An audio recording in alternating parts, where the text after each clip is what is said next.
iseng-iseng, padahal bener-bener nggak ngarepin gitu kalau dapetnya nggak biasa aja gitu. Cuma pas buka totonya hijau gitu, totonya ITS. Ya, cek. Oke guys, balik lagi bareng Didik Ramadi, dan di video kali ini kita bakalan ngobrol santai seputar PTN. Nah sekarang aku udah bareng salah satu narasumber kita pada pagi hari ini. Oke, boleh perkenalkan diri dulu dong. Oh iya, perkenalkan nama saya Fatan, saya angkatan 2020, diterima jalur SNPTN di ITS, divisi ITS. Oke, jadi maba ITS ya? Camaba ITS 2020. Iya. Nah, di sini kita bakalan tanya-tanya seputar kenapa sih Fatan memilih ITS dan bagaimana sih kedepannya gitu ya.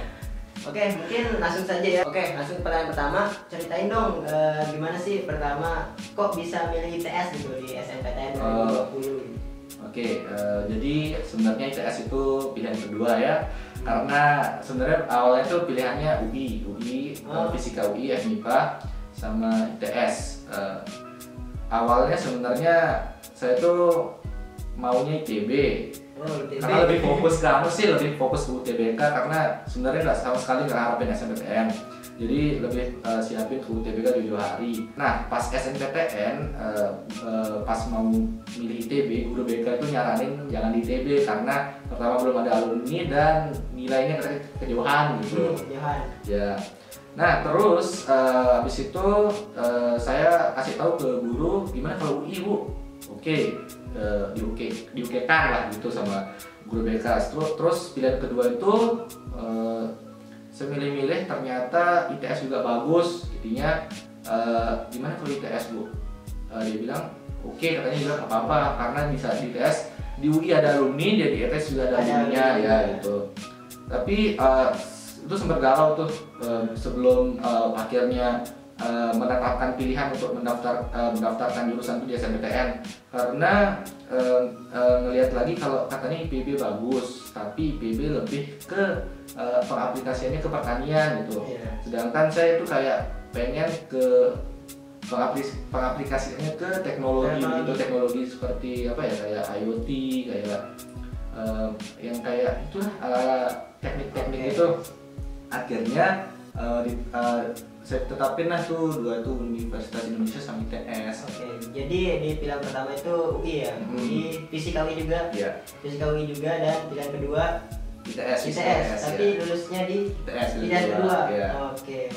Oke, jarang-jarang loh lolos di pilihan kedua, terus di salah satu kampus yang terbilang juga tuh cukup ternama, yaitu ITS, Institut Teknologi 10 November di Surabaya ya. Surabaya. Oke, kira-kira gimana sih perasaan Fatan sendiri setelah diterima di ITS gitu kan? Kita tahu ITS itu salah satu kampus bisa dibilang ternama lah di Indonesia gitu. Iya.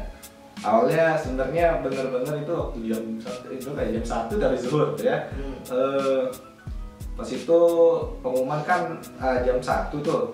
Cuman hitung mundurnya tuh dari jam yang seharusnya jam 2, tapi hitung mundurnya tuh udah jam 1 tuh udah 0 detik gitu. Akhirnya karena lama kan biasa tinggal tidur gitu. Sebenarnya udah nggak kayak ngarepin gitu, udah kayak ntar sore aja lah bukanya, paling kan dapet gitu. Tapi pas setelah zuhur itu kakak saya tuh bangunin kayak, Fatan mungkin udah bisa itu SNPTN-nya kayak gitu. Akhirnya ya udah iseng-iseng, padahal bener-bener nggak ngarepin gitu kalau dapetnya nggak biasa aja gitu. Cuma pas buka totonya hijau gitu, totonya ITS ya. Kok saya nangis gitu totonya, karena maksudnya kayak padahal nggak ngarepin tuh, cuman pas dapet kok nangis tuh, kayak mungkin terharu gitu ya, kayak nggak, Allah tidak memberikan, tidak nyangka gitu ya saya apa itu jalur yang lebih serem UTBK gitu kan. Jadinya kayak alhamdulillah lah gitu, kayak bersyukur gitu ya, walaupun nggak dapat di pilihan pertama ya, karena senang sekali karena ITS kan itu, siapa yang mau ITS. Ya tapi jarang-jarang ada yang lolos di pilihan kedua. Ya sebenarnya sempat juga sih teman angkatan bilang kalau persentase dapat jurusan kedua itu 8% gitu. Jadi dari 92%-an pilihan pertama, yang pilihan kedua tuh 7-8%, itu kayak kecil sekali keluarnya. Ya alhamdulillah dapat sih di ITS pilihan kedua. Oke, jadi bersyukur banget ya bisa diterima di ITS. Oke, jadi kan kalau ngomongin masalah lulus SNPTN dan bisa diterima di SNPTN dan di jalur yang kita bilang lah jalur prestasi lah atau melihat nilai rapot yang ada di semester 1 sampai semester 5 kan. Nah, otomatis nilai Patan sendiri kan ya bisa dibilang bagus lah kalau dibilang bisa lulus SNPTN gitu. Begitulah. Iya, kira-kira peringkat di sekolah itu peringkat berapa sih? Kalau peringkat kelas itu peringkat 2. Peringkat kelas itu peringkat 2, sedangkan peringkat paralelnya untuk sekolahnya juga 2 karena kebetulan juara umumnya di kelas saya gitu ya. Untuk nilai rata-rata atau nilai untuk diinput ke SNPTN-nya nih? Yang ada di sekolah yang mungkin di paralel kamu jurusan IPA. Ya, jadi beda dia tuh rata-rata nilai untuk semua pelajaran sama yang diinput untuk SNPTN. Kalau SNPTN itu yang diinput itu nilai jurusannya, nilai mata pelajaran jurusannya aja kayak matematika, peminatan, fisika, kimia gitu. Nah, untuk semua mata pelajaran itu saya dapat 91 kalau nggak salah, 91,7 kalau nggak salah, 91,67 rata-rata semuanya. Tapi untuk yang rata-rata nilai jurusan itu 92,5. Jadi sekitar 91-92 lah ya. Itu cukup gede sih menurut saya ya, kalau nilai di atas alhamdulillah 88 atau ke atas atau 90, apalagi 90 ke atas tuh udah lumayan besar gitu. Tapi ya gitu. Kalau diterima di UI ya. Tolong yang diterima di UI. Aduh. Tapi ya kalau nilai 90 apalagi, jadi nilai kamu itu kalau dibilang tuh lumayan bagus lah kalau gitu. Iya sih, bisa dibilang gitu. Lumayan bagus dan alhamdulillah bisa diterima di SNPTN. Iya. Banyak juga sih yang nilainya bagus tapi nggak diterima juga di SNPTN. Jadi sebenarnya nilai itu nggak menjamin juga kita lolos SNPTN atau keterima di SNPTN. Jadi sebenarnya itu tergantung apa pilihan kalian juga, universitas yang kalian pilih juga. Jadi nggak tergantung, intinya nilai bagus nggak menjamin kalian buat lulus di SNPTN gitu. Jadi apapun yang terjadi tetap kalian harus persiapkan juga buat UTBK-nya seperti itu. Pintar-pintar milih jurusan. Iya, pintar-pintar untuk milih jurusan juga. Alumni. Nah, setelah tadi kita nanya-nanya rata-ratanya, kenapa sih kamu bisa tertarik masuk ke ITS gitu? Dan kenapa kamu milih ITS di pilihan kedua gitu? Nggak pertama aja terus apa kayak yang lainnya gitu? Sebenarnya pertimbangan untuk pilih ITS di pilihan kedua tuh karena memang kalau saya lihat-lihat di kayak ranking perguruan tinggi itu lah. Karena memang ada mitosnya kalau 5 besar atau 3 besar perguruan tinggi itu kayak nggak mau ditaruh di pilihan kedua gitu.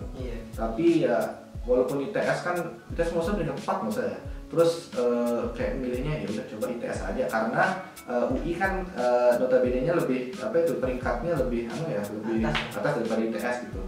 Jadi kayak ya udah pilih aja yang UI yang ya di atas karena kampusnya lebih terkenal gitu lah. Terus ITS dan karena juga ngelihat daya tampung tahun ini memang UI itu diperkecil gitu kan, jadinya ya udah yang presentasi kecil aja yang ditaruh di pilihan pertama, sedangkan ITS kedua. Oke, jadi itu ya alasan kenapa milih ITS. Nah sekarang nih kan tadi ngambil jurusan fisika ya, di UI juga ngambil fisika. Jadi kenapa sih bisa tertarik banget sama fisika? Ya udah hobi gitu. Oh iya. Sebenarnya dari SMP tuh nggak suka matematika, makanya suka matematika sama fisika itu awalnya waktu SMA karena kebetulan ketemu guru yang asik cara ngajarnya gitu, jadinya paham fisika sampai ke konsep-konsepnya. Nah waktu kelas 11 sempat mikir kayak atau ambil teknik aja gitu, tapi setelah waktu mau deket-deket UN mikirnya kayak kan saya ini udah kayak dalam nih belajar fisika, kayak sayang gitu kalau misalnya masuk teknik memang belajar fisika, cuman kayak pengen lebih memperdalam ilmunya dan kayak ngajarin ke orang gitu lah, kayak memang ada passion jadi akademisi gitu. Nah jadinya kalau di teknik kayaknya kurang mendalami fisikanya, lebih ke pengaplikasiannya. Nah sedangkan kalau fisika kayaknya lebih ke teorinya gitu. Nah jadinya saya pikir ya udah ambil fisika aja itu biar sekalian memperdalam ilmu yang udah dipelajari di SMA gitu. Jadi itu sih alasan kenapa fisika gitu ya. Oke. selanjutnya pesan buat ini dong, buat yang masih berjuang atau sama adik-adik kelas 10 atau kelas 11, mungkin gimana sih ke depannya seperti itu, mungkin ada kata-kata. Untuk yang kelas 12 kan yang sekarang yang baru tamat itu UTBK ya. Masih ada UTBK, masih panjang. Yang untuk UTBK aja semangat ya gitu loh, ambis sedikit lah gitu untuk, karena kebetulan kan saya nggak merasakan UTBK, jadinya ya semangat terus yang untuk yang kelas 12 sekarang. Nah untuk yang adik kelas, mungkin yang kelas 10 atau kelas 11, dari kelas 10 itu usahakan nilainya dipertahankan. Kayaknya mitos kalau nilai turun itu nggak dapat SN kayaknya nggak valid, karena ada beberapa nilai saya juga yang turun gitu. Nah untuk adik kelas terus kejar nilainya ya, baik sama guru, karena baik sama guru tuh kayaknya kunci utama dikasih nilai bagus kayaknya ya gitu. Terus untuk yang kelas 11 sekarang yang mungkin nilainya nggak terlalu bagus, itu benar-benar dimaksimalkan pemilih jurusan sama lihat peluangnya aja sih. Karena kalau kita nggak rasional milihnya itu kayak sia-siakan SNPTN gitu. Jangan asal milih gitu ya. Karena SNPTN ya kayak gimana ya, kayak jalur yang nggak boleh disia-siakan, itu sudah nggak tes gratis gitu ya. Jadi ya sayang gitu kalau nggak dimanfaatin dengan baik dengan pemilihan jurusan yang tepat seperti itu. Sayang aja sih kalau misalnya milihnya nggak rasional, kalau misalnya nilainya 85 mau ITB gitu kan ya jauh juga ya seperti itu. Jadi ya pinter-pinter lah untuk memilih jurusan dan juga universitas yang kalian impikan gitu. Oke teman-teman, sekian obrolan kita pada video kali ini, dan buat teman-teman yang menonton video ini semoga bisa termotivasi dan mengambil manfaat dan segala informasi penting yang ada di video kali ini. Dan buat teman-teman yang masih berjuang, tetap semangat dan jangan lupa berdoa supaya kalian diberikan yang terbaik oleh yang di atas. Oke, sekian. Wassalamualaikum warahmatullahi wabarakatuh. komen